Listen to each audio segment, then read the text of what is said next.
كبساتات تግራይ أنبسا توليدو أبيت منقس زيخونس أب منغو قبطاتن حمدن يو أمرو بلح زنبر السب سمو أبورر تفرحي أبوز دما كرعات زهدرة بمقزاتي زفرح بهاتيات زخبرن بولدتات زذكرن جنرال زيزانتا راس ألولا أبانقا أيو أنبسا تግራይ جينيس كوينات إثيوبيا تحلاق حرنة أفريقيا እንኳዕ ናብ ፌም ላይ ምድሓን መጻኹም ኣብ ታሪኽና የተማዝዮም መሳዝ ዝኾን ሰባት ዓለም ብዕምቆት ንጥሕል ንሎሚ ድማ ቅያዊ ህይወት ናይቲ አንጻር መግዛእቲ ደው ዝበለ ፍርሒ ዘይብሉ ጀነራል ራስ ኣሉላ ኣባነጋ ሒዝናልኩም መጺና ኣለና ኣሉላ ኣባነጋ ኣብ ከባቢ 1827 ኣብ ትግራይ መነበይቲ ተወሊዱ ካብ ትሑታት ሓረስታይ ስድራ ዝመጸ እዩ ቀዳሞት ዓመታቱ ብጸገም ስነ ስርዓትን ኣብ ትብኪናትን ፖለቲካዊ ግጭትን استلالي زوباب زلو قصالي كوننت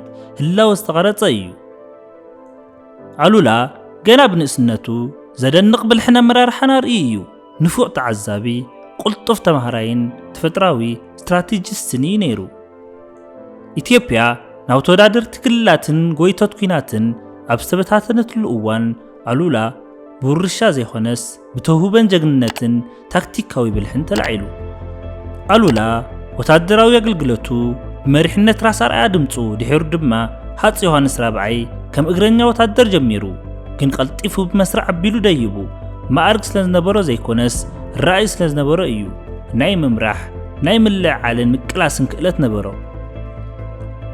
ኣብ 1870ታት አሉላ ኣብ ውግእ ደጋጊሞ መስኪሩ ነበረ ወታደራዊ ሜላታቱ ልክዕ ነይሩ ስነ ስርዓቱ መዳርክቲ ዘይብሉ نهاص يوحنسن حزب ኢትዮጵያን ዘሎ ተኣማንነት ዘይንቅንቕ ነይሩ ነውሕ ከይጸነሐ ድማ ራስ ዝብል ማዕርግ ተዋሃቦ ምስ ጀነራል ዝመጣጠን እዩ ራስ አሉላ ብብልሒ ወታደራዊ ሜላታት ስትራቴጂካዊ ዲፕሎማሲ ኣብ ውግብ ዘሎ ርህራህ ዘይብሉ ብቕዓት ኣብ መላእ ኢትዮጵያ ተፈሊጡ ኣብ ሰሜን ኢትዮጵያ ምጥርናፍ ንኢትዮጵያ ካብ ዳግማዊ ወረርቲ ምክልኻል ስልጣን ዮሐንስ ራብዓይ ኣብ መላእ ዓመጽቲ አውራጃታት ምትግባር عوي الجام تساويتو አሉላ ኣባነጋ ክልቲዩ ዝፍራሕን ዝድነቕን እዩ ነይሩ ወታደራዊ ጂኒስ ስነ ስርዓት ዘለዎን ንድሕሪ ዘይተመለሰን ሰብ እዩ ነይሩ ኣብ መወዳእታ መበል 19 ክፍለ ዘመን ኣብ ኣፍሪካ መግዛእታዊ ምስፍሕፋሕ ኣውሮፓውያን ዝበዝሐሉ እዋን እዩ ዓበይቲ ሓይልታት ኣውሮፓ እንግሊዝ ፈረንሳይን ጣልያንን ነታ ኣህጉር ይቐርጻ ነበራ ንኣፍሪካ ከም ዓዲ ህዝብን ታሪኽን ዘይኮነስ ከም ኩውሰት ዘሎ መሬት እዮም ዝጥምትዋ ነይሮም ኢትዮጵያ ግን ከም ካልኦት ሃገራት ኣፍሪካ ይነበረትን ተቃዊማ ኢትዮጵያ ዝተፈለየት እያ ነይራ ኢትዮጵያ ተዋጋእቲ ነይሮምዋ ኢትዮጵያ ነገስታት ነይሮምዋ ኢትዮጵያ ራስ አሉላ ነይሩዋ እቲ ናይ መጀመርታ ዓብይ ፈተና ኣብ 1875 ዓመተ ምህረት ፈረንጂ ግብጺ ሰራዊታ ናብ መሬት ኢትዮጵያ መሰደደት ይመጽዩ ንጸላይኦም አቃሊሎምዎ ነቶም ናይ ከበሳ ተዋጋእቲ ብቀሊሉ ክጭፍልቅዎም ይመስልዎም ራስ አሉላ ግን አጽኒዕዎም ነይሩ እንቅስቃሴም ይፈልጥ ነይሩ ነቲ መሬት ተጠቂሙ ሓያል ድብያ አካይዱ ኣብ ውግእ ግንደት አሉላ ንወራሪ ሓይልታት ግብጺ ጨፍሊቁ ልዕሊ 3000 ሰራዊት ግብጺ ተቐቲሉ ድሕሪ ሓደ ዓመት ኣብ ውግእ ጉራ እንደገና ፈቲኖም ሕዚውን አሉላ ንሓይልታት ኢትዮጵያ መሪሑ ዘደንጹ ዓወት ተመዝጊቡ ነቲ ዝዓበየን ዝሓሸዕት ክዝዓጥቀን ሰራዊት ኣጥፊኡ ተቃውሞ ኣፍሪካ ንሃጽያዊ ሓይልታት ክስዕር ከም ዘይኽእል መስኪሩ ድሕሪ ዓወታቱ ናይ ወጻኢ ተዓዘብቲ ራስ አሉላ ምስ ናፖሊዮን ብምንጽጻር ስትራቴጂካዊ ብልሓቱ ክንእዱ ጀመሩ ናይ ሰብ ጥራይ ዘይኮነስ ናይ ምንቅስቃስን ናይ ባህርን ናይ ሞራልን ኣዛዝዩ ነይሩ ምልክት ተቃውሞ ኣፍሪካ ኮይኑ ናይ ወጻኢ ጀነራላት ፈሪሖም ዲፕሎማስያኛታት ድማ ኣኽቢሮምዎ ራስ አሉላ ግን ኣይዕረፈን እቲ ስጋት ከም ዘይተወድአ ይፈልጥ ነይሩ ኣብ 1880ታት ጣልያን ናብ ምብራቕ ኣፍሪካ ድፊት ጀሚራ ንማሳዋ ብ1885 ሒዞም ኣብ ውሽጢ ሃገር ተጓዓዙ ብሰላም ኢና መጺና ይብሉ ራስ አሉላ ግን ኣይኣመኖምን ወጥሪ ኣልዓለ ምትህላኽ ተፈጢሩ ኣብ መወዳእታ ድማ ብ1887 ውግእ ዶግ ዓሊ መጸ አሉላ 500 ሰራዊት ጥራሕ ሒዙ ንልዕሊ 2000 ሰራዊት ጣልያን ገጢሙ ወታደራቱ ግን ፍርሕ ኣይነበረውን ጥይቶም ትርጉም ነይሩዎ ኣስያፎም ፍትሕ ነይሩዎ ብዘደንጽ ዓወት ድማ ራስ አሉላ ንሓይል ጣልያን ኣጥፊውዎ ኣብቲ እዋንቲ ኣፍሪካ ኣብ ልዕሊ ሰራዊት ኣውሮፓ ካብ ዘመዝግቦቶ ናይ መጀመርታ ዓወታት ሓንቲ እያ ነይራ። ራስ ኣሉላ ጀነራል ጥራይ ነበረን። ናይ ቀረባ ኣማኻርን ሓላውን ሃፀይ ዮሃንስ ራብዓይ እዩ ነይሩ። ዲፕሎማሲ ተልእኾታት ይመርሕ፣ ኣውራጃታት የመሓድርን ኣብ መላእ ዝተወዳደሩ ዞባታት ኣተግቢሩን እዩ። ተኣማንነት ኣሉላ ግን ኣብቲ ብደም ዝተለኸየ ግራውቲ መተማ ተፈቲኑ። ኣብ 1889 ሃፀይ ዮሃንስ ካብ ሱዳን ዝመፁ ሓይልታት መሃዲስ ንምግጣም ሰልፊ ኣካይዶም ራስ ኣሉላ ኣብ ኩናት መተማ ኣብ ጎኒ ሃፀይ ዮሃንስ ብትሪ ተዋጊኡ ትራጀዲ ግን ኣጋጢሙ። ሃፀይ ዮሃንስ ኣብ ዓውደ ውግእ ብጥይት ተወቂዑ ሞይቱ። ክሳራ ሃፀይ ንኣሉላ ሰባበሮ። ብዘይ ዮሃንስ ኢትዮጵያ ናብ ፖለቲካዊ ዘይምርግጋእ ዘመን ኣትያ።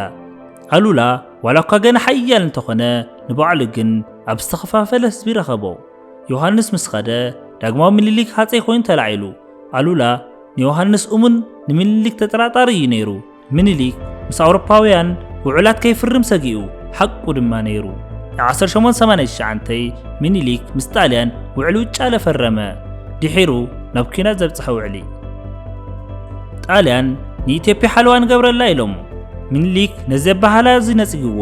ራስ ኣሉላ ድማ ነወራሪ ክትኣምኖ ከም ዘይትኽእል ካብ ዝኾነ ሰብ ንላዕሊ ይፈልጥ ነይሩ። ኣሉላ ነቲ ኣብ ሰሜን ዝነበረ ድፊት ጣልያን ተቃዊሙ ዳርጋ በይኑ።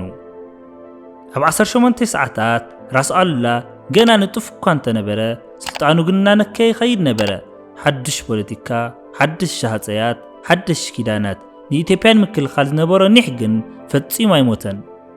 ምስ ሓይልታት ጣልያን ብፍላይ ከባቢ ኣስመራ፣ ኤርትራ ምግጫው ቀጸለ። እንታይ ኣብ ሓደጋ ከም ዘሎ ይፈልጥ ነይሩ። መሬት ጥራይ ዘይኮነስ ነፍሲ ኢትዮጵያ። ኣብ 1897 ዓ.ም ፈረንጂ ካብዛ ዓለም ብሞት ተፈልዩ። ግን ብስዕረት ኣይኮነን። ራስ ኣሉላ ሃገራዊ ጀግና ኮይኑ ሞይቱ። ሎሚ ራስ ኣሉላ ኣባነጋ ኣብ ታሪኽ ኣፍሪካ ካብቶም ዝዓበዩ ወታደራዊ መራሕቲ ኮይኑ ይዝከር። ኣብ ኢትዮጵያ ዝርከባ ኣብያተ ትምህርቲ፣ መዕርፎ ነፈርቲ፣ ጎደናታት ስሙ ይጽዋዕ። ሓወልትታት ንጀግንነቱ የኽብርዎ። ጸሓፍቲ ታሪኽ ጋሪባልዲ ናይ ኢትዮጵያ ከምኡውን ናፖሊዮን ናይ ኣፍሪካ ይብልዎ። ንህዝቢ ኢትዮጵያ ግን ካብ ጀነራል ንላዕሊ እዩ ነይሩ።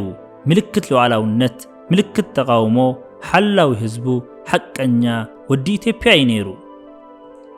ኣብ ንእሽተይ ዓዲ ዝተወለደ ሰብ ንዓበይቲ ሃፀያዊ ግዛኣታት ክፈታተን ከም ዝኽእል ኣመስኪሩ። ኣፍሪካ ክትሰዓር ዘለዋ መሬት ዘይኮነትስ ክትኽበር ዘለዋ መሬት ምዃና ንዓለም ኣርእይዋ። ካብ ከበሳታት ትግራይ ክሳብ ዓውደ ውግእ ኣፍሪካ መንፈሱ ይነብር።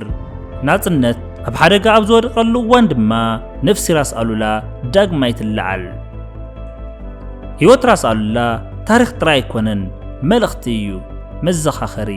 ካበይ መጺኻ ዘይገድስ ብትብዓት፣ ብእምነት፣ ብመስዋዕቲ ታሪኽ ክትሰርሕ ከም እትኽእል ዕድል ኣይተጸበየን። ንዕኡ ተቓሊሱ ንፍርሒ ኣይሰገደን። ጎይታኣ ኮይኑ ራስ ኣሉላ ኣባነጋ ኩርዓት ትግራይ፣ ኣንበሳ ኢትዮጵያ፣ ወዲ ኣፍሪካ፣ ንዓለም ዝሰዓረ ጀነራል። በዚ ንምእማን ዘጸግም ዛንታ ተነቓቂኹም ተኾንኩም ንኣእምሮኹምን መንፈስኩምን ነዳዲ ዝህብ ዝያዳ ሓያል ህይወት ታሪክ ንምርካብ ላይክ፣ ሼር ከምኡውን ሰብስክራይብ ብምግባር ቤተሰብ ይኹኑ።